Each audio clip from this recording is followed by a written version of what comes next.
السلام علیکم ورحمۃ اللہ وبرکاتہ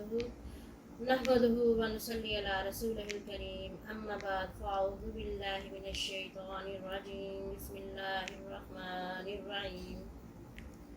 رب زدنی علما رب اشرح لی صدری ویسر لی امری واحلل عقدۃ من لسانی یفقهوا قولی ربنا آتنا من لدنك رحمة وهيئ لنا من أمرنا رشدا اللهم صل على محمد وعلى آل محمد اللهم بارك على محمد وعلى آل محمد۔ پیچھے ہم سورہ بقرہ کی ماشاءاللہ سے 50 آیات پوری کر چکے ہیں اور آج ہم 51 یعنی 51 نمبر آیت سے شروع کریں گے۔ چلیں جی تلاوت کلام پاک کریں۔ اعوذ باللہ من الشیطان الرجیم بسم اللہ الرحمن الرحیم وَإِذْ وَاعَدْنَا مُوسَىٰ 40 لَيْلَةً ثُمَّ اتَّخَذْتُمُ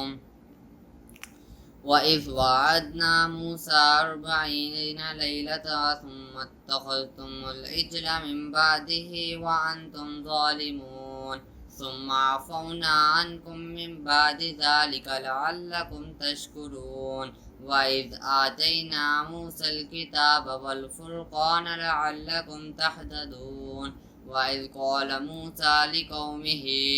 يَا قَوْمِ إِنَّكُمْ ظَلَمْتُمْ أَنفُسَكُمْ بِاتِّخَاذِكُمُ الْعِجْلَ فَتُوبُوا إِلَىٰ بَارِئِكُمْ فَاقْتُلُوا أَنفُسَكُمْ ذَلِكُمْ خَيْرٌ لَكُمْ عِندَ بَارِئِكُمْ فَتَابَ عَلَيْكُمْ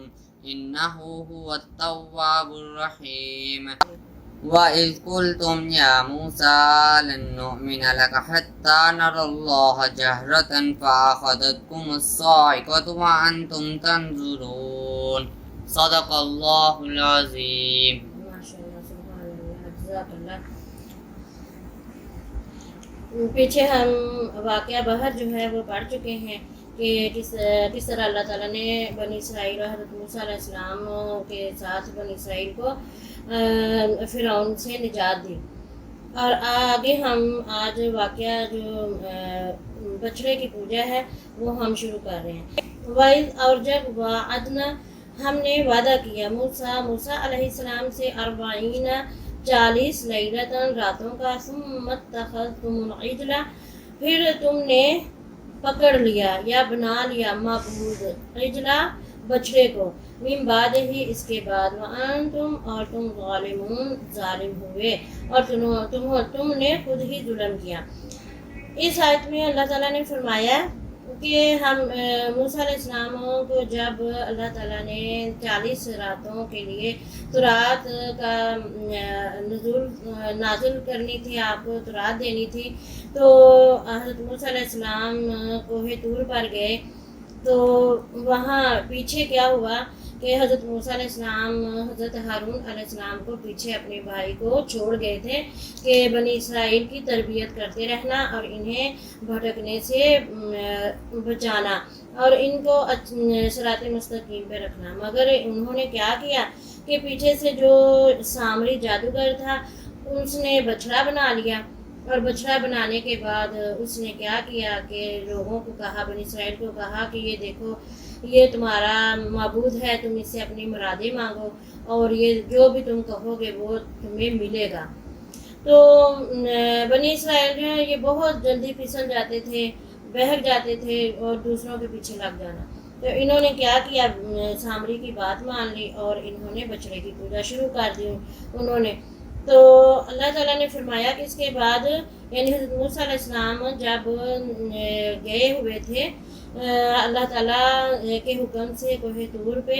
تو انہوں نے پیچھے سے بچڑے کی پوجا کرنی شروع کر دی اور یہ خود ہی ظالم بن گئے۔ ثم عفونا پھر ہم نے معاف کر دیا عنکم تم کو من بعد ذالک اس کے لعلکم تاکہ تم تشکرون احسان مانو۔ یعنی شرک اتنا کیا تو پھر حضرت موسیٰ علیہ السلام جب واپس آئے تو انہوں نے تنبیہ کی، انہوں نے ڈانٹا کہ تم نے کیا کیا ہے۔ تم نے اللہ تعالیٰ کے بجائے اس بچڑے کی پوجا شروع کر دی ہے۔ اور انہیں جب یہ احساس ہوا اور حضرت موسیٰ علیہ السلام نے احساس دلایا تو وہ بڑے پریشان ہوئے۔ تو اللہ تعالیٰ نے پھر فرمایا اور انہوں نے حضرت موسیٰ علیہ السلام نے کہا کہ تمہیں تو اللہ کا شکر کرنا چاہیے تھا اور اس کا احسان مانتے کہ اللہ نے تمہیں معاف کر دیا تھا، اور تم یہ پیچھے کیا کر رہے ہو۔ وَإِذْ آتَيْنَا، اور جب دی ہم نے موسیٰ علیہ السلام کو کتاب، والفرقان، اور معجزہ یعنی جدا جدا کرنے والے احکام، معجزات، لعلکم تاکہ تم تہتدون، شکر تاکہ تم ہدایت پالو۔ اب اللہ تعالیٰ فرمانے ہیں کہ جب موسیٰ علیہ السلام کو میں نے کتاب دی، توریت اور معجزات عطا فرمائے کہ تم ہدایت پاؤ۔ وَإِذْ قَالَ، اور کہا موسیٰ علیہ السلام نے لِقَوْمِهِ، اپنی قوم سے، اے قوم میری، انکم، بے شک تم نے، تم نے ظلم کیا، انفسکم، اپنے اوپر، باتخاذکم، کہ تم نے بنا لیا یا تم معبود عجلہ، بچڑے کو، فتوبوا، سو اب تم رجوع کرو، توبہ کرو، الی، طرف، بارئکم، اپنے پروردگار کے، فاقتلوا، سو تم قتل کرو، انفسکم، اپنی جانوں کو، ذالکم، یہ خیر لکم، بہتر ہے، عند بارئکم، تمہارے پروردگار کے نزدیک۔ اب جب حضرت موسیٰ علیہ السلام واپس آئے، انہیں معلوم ہوا تو انہوں نے ڈانٹا، انہوں نے تنبیہ کی، متنبہ کیا اور فرمایا کہ تم نے کیا کیا، تم نے اپنی جانوں پر ظلم کر بیٹھے ہو، اور اب اپنے پروردگار کو راضی کرنے کے لیے توبہ کرو۔ جب انہیں احساس ہوا تو پھر اللہ تعالیٰ کی طرف سے حکم ہوا۔ حکم کیا ہوا کہ فَقْتُلُوا أَنفُسَكُمْ، اپنے آپ کو قتل کرو، اپنے آپ کو مارو۔ تو شرک جو ہے بہت بڑا ظلم ہے۔ اللہ تعالیٰ نے فرمایا کہ میں سب کچھ معاف کر سکتا ہوں، لیکن اے انسان، تو نے میرے ساتھ کسی کو شریک نہیں ٹھہرانا، میری عبادت میں، میری بندگی میں تو نے کسی اور کی بندگی نہیں کرنی۔ تو جب انہیں اس بات کا احساس ہوا بنی اسرائیل کو، تو انہیں پھر حکم ہوا کہ اب تم اپنے آپ کو مارو، قتل کرو۔ تو اس میں دو روایتیں ہیں کہ وہ جتنے بھی بنی اسرائیل والے تھے جنہوں نے بچڑے کی پوجا کی تھی، بچڑے کو معبود بنایا تھا، دو صفیں بنا دی گئی اور دونوں کو کہا کہ ایک دوسرے کو قتل کرو۔ تو ایک اور روایت میں ہے کہ کہا گیا کہ جنہوں نے شرک کیا ہے ان کو کھڑا کر دیا گیا، اور فرمایا کہ جو شرک سے بچ رہے، انہوں نے شرک نہیں کیا، بچڑے کی پوجا نہیں کی، انہیں حکم دیا کہ تم انہیں قتل کر دو۔ تو اس طرح دیکھیں کہ اپنوں نے ہی اپنوں کو قتل کیا، اور انہوں نے اپنے ایک دوسرے رشتہ دار تھے، سب آپس میں ملنے جلنے والے تھے، دوست احباب تھے۔ تو یہ کتنی بڑی تکلیف تھی کہ اللہ تعالیٰ سے رجوع کی، توبہ کی، اللہ کی طرف لوٹے ہیں، تو اتنی بڑی پھر سزا انہیں ملی۔ اور اللہ معاف کرے، آج ہمارے مسلمان بھی کیا کر رہے ہیں کہ وہ یہ کہتے ہیں کہ جو قبروں کی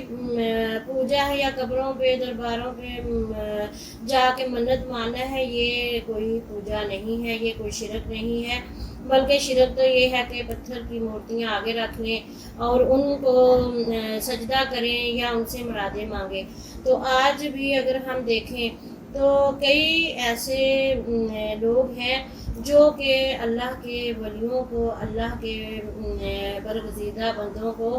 اپنے دادرس سمجھتے ہیں اور ہر مراد ان سے مانگتے ہیں اور کہتے ہیں کہ ہماری سفارش جو ہے، اللہ کا فلاں ولی جو ہے وہ ہماری مدد کرے گا، قیامت والے دن ہمیں بخشوا لے گا، یا دنیا میں وہ ایسا وسیلہ کرتے ہیں کہ اس دربار پہ چلے جاؤ، وہاں جا کے دعا مانگو، تو وہاں جا کے ان کے گھر میں منت مانو تو وہاں سے یہ مراد پوری ہوگی۔ تو یہ بھی شرک ہے، کیونکہ جب تمام انبیاء نے یکے بعد دیگرے اتنے انبیاء آئے، کم و بیش تقریباً 1,24,000، تو کسی بھی نبی نے یہ پہلے اپنے سے نبی کا کوئی واسطہ یا وسیلہ نہیں مانگا، بلکہ ڈائریکٹ اپنے پروردگار سے مانگا۔ اور جب بھی کوئی واقعہ بیان کرتا پیغمبر تو وہ اس طرح سے بیان کرتا کہ جیسے حضرت ابراہیم علیہ السلام کا پروردگار یا حضرت موسیٰ کا پروردگار جو میرا بھی پروردگار ہے، جو آپ کا پروردگار ہے۔ تو اس طرح سے حوالہ دینا یا بات کرنا ٹھیک ہے، لیکن جب کوئی یہ کہہ دینا کہ مجھے تو فلاں اللہ کے ولی کے در سے یہ ملا ہے، تو پھر یہاں ہم اپنے پروردگار کے ساتھ شرک کر دیتے ہیں کہ اللہ تو ہر جگہ موجود ہے۔ اللہ تعالیٰ نے فرمایا پیارے رسول اللہ صلی اللہ علیہ وسلم کو کہ میرا بندے آپ صلی اللہ علیہ وسلم سے پوچھتے ہیں کہ پروردگار کہاں ہے، تو آپ انہیں کہہ دو، انہیں فرما دو کہ اے نبی صلی اللہ علیہ وسلم آپ انہیں فرما دو، انہیں کہہ دو کہ اللہ تو بہت نزدیک ہے، تمہاری شاہ رگ سے بھی زیادہ قریب۔ تو جب ہمیں یہ قرآن پہ اعتبار ہے، ہم قرآن کا ترجمہ پڑھتے ہیں، سنتے ہیں، تو پھر ہمیں اس بات پہ بھی یقین رکھنا چاہیے کہ ہماری تمام مرادیں ہمارا پروردگار ہمیں دیتا ہے۔ ہاں، اللہ کے نیک بندے ان سے دعا کروانا جو زندہ ہیں، ان کے پاس جانا، ان سے دعا کروانا ایک اور بات ہے، لیکن اگر ہم اس کو اپنا وسیلہ بنا لیں گے نا کہ اسی سے ہی ہمیں ملنا ہے، تو یہ غلط ہے، یہ صحیح نہیں ہے۔ اپنے بزرگ والدین سب سے عظیم بزرگ ہوتے ہیں، اپنے والدین سے ہم دعا کرواتے ہیں، اور وہ بھی عظیم ہستیاں جو آج بھی زندہ ہیں، اللہ سے ان کی لو لگی ہوئی ہے، تو اگر ان کے پاس جا کے دعائے خیر کروائی جائے تو برا کام نہیں ہے، لیکن وسیلہ بنا کے یہ کہنا کہ ہمیں وہیں سے سب کچھ ملے گا، تو یہ غلط بات ہے، یہ صحیح نہیں ہے۔ اور جب انہیں حکم دیا گیا تو اس وقت جو ہے تقریباً 70,000 جو تھے بنی اسرائیل وہ قتل ہوئے۔ تو اللہ تعالیٰ نے حکم دیا کہ پھر تمہارے پروردگار کے پاس یہی بہتر ہے، اور فتاب علیکم،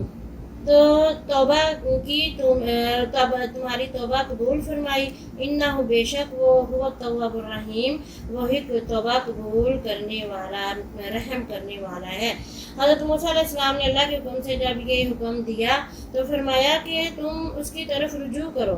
اللہ تعالیٰ نے ہی تمہاری توبہ قبول کرنی ہے اور اسی نے تمہاری توبہ قبول کی ہے، بے شک وہ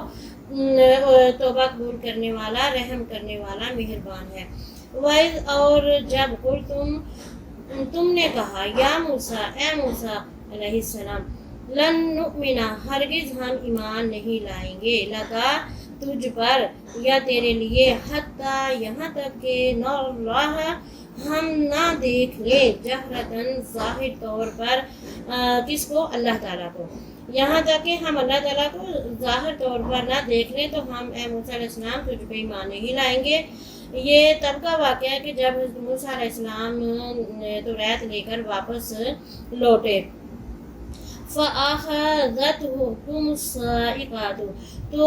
انہیں پکڑ لیا، یعنی کہ فَأَخَذَتْهُمُ الصَّاعِقَةُ، پھر تمہیں آ لیا، صاعقہ بجلی، کڑک کی بجلی نے، یعنی بجلی کی کڑک نے، وانتم اور تم تنظرون دیکھ رہے تھے۔ جب انہوں نے یہ انکار کر دیا، جو حضرت موسیٰ علیہ السلام جب گئے ہیں وادی سینا میں، تو وہاں جب واپس آ رہے تو کہنے لگے، جو سردار ساتھ گئے ہوئے تھے حضرت موسیٰ علیہ السلام کے ساتھ 40 یا 70 لوگ، تو انہوں نے کہا کہ موسیٰ ہم تو نہیں ایمان لائیں گے تجھ پر جب تک ہم تو تیرے رب کو، تیرے اللہ کو، پروردگار کو خود اپنی آنکھوں سے نہ دیکھ لیں۔ تو وہاں پھر کیا ہوا، وہاں اسی وقت اتنی تیز بجلی کڑکی کہ اس کی کڑک سے اور اس کی روشنی سے وہ سارے کے سارے جو تھے وہاں فوت ہو گئے، انہیں موت آ گئی، وہ مر گئے۔ اور اللہ نے فرمایا کہ اس وقت تم دیکھ رہے تھے۔ اور یہ بار بار جو تھے نا بنی اسرائیل کوئی نہ کوئی ایسا پنگا کھڑا کر دیتے تھے، ایسی باتیں کرتے تھے کہ پیغمبر کو بار بار ان کے لیے اللہ سے دعا کرنا پڑتی تھی، اور حضرت موسیٰ علیہ السلام اتنے پریشان ہو گئے کہ یہ سارے کے سارے مر گئے ہیں اور یہ تو میرے ساتھ آئے تھے۔ تو پھر حضرت موسیٰ علیہ السلام نے دعا فرمائی، کہا یا باری الہ انہیں زندہ کر دے تاکہ میں انہیں ساتھ لے کے واپس جاؤں، اور پھر اللہ تعالیٰ نے اپنے پیارے نبی کی دعا قبول فرمائی اور انہیں دوبارہ زندہ کر دیا۔ صدق اللہ العظیم۔